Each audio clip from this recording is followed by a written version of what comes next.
السلام علیکم۔ اشرف جاوید ملک دیہات کے ان مناظر سے جہاں روشن چاند اور دور تک پھیلا ہوا سبزہ اور صبح کو چمکتا ہوا سورج یہاں اپنی زندگی کے رنگ بکھیرتا ہے۔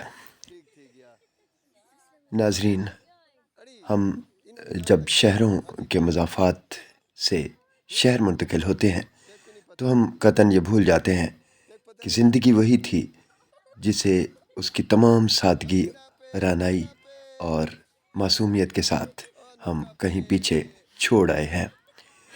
سچ مانیے، سچ جانیے اور سچ پوچھیے تو زندگی کا یہی حسن ہماری ان توانائیوں کا باعث ہے، ہماری ان تمام تر رعنائیوں کا باعث ہے کہ جو یہاں اس مٹی سے پھوٹتی ہیں، جو طاقتور مٹی ہے، جس کا ایک ایک جنم ہمیں ایک نیا طلوع عطا کرتا ہے، جس کی ایک ایک شام ہمیں ایک پرسکون نیند کا تحفہ دیتی ہے۔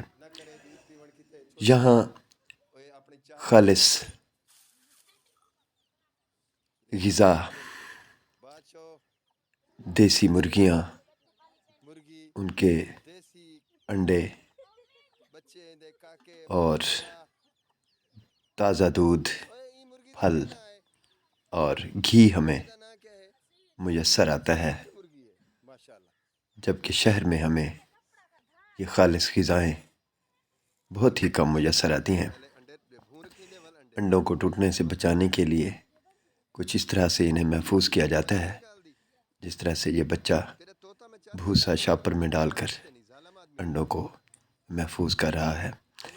آج کل دیہات میں یہ دیسی انڈے بہت ہی کم موجود ہیں، لیکن یہ اللہ پاک کی نعمت سے کم نہیں ہے۔ یہاں کے بزرگ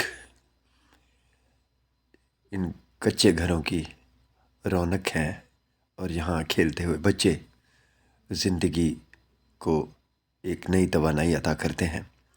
یہ کچے گھر، یہ سادہ زندگی، یہ تازگی، یہ محبت، یہ دانائی یہاں اس مٹی کے ایک ایک جنم سے پھوٹا کرتی ہے۔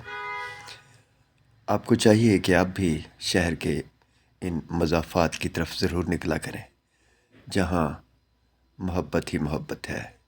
شہر جیسی شیریں اور طاقتور محبت، دور تک پھیلی ہوئی فصلیں اور ایسے مناظر جہاں آپ کو قطعاً اجنبیت محسوس نہیں ہوتی۔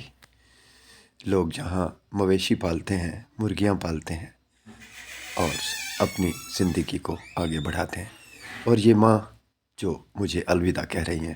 اللہ حافظ۔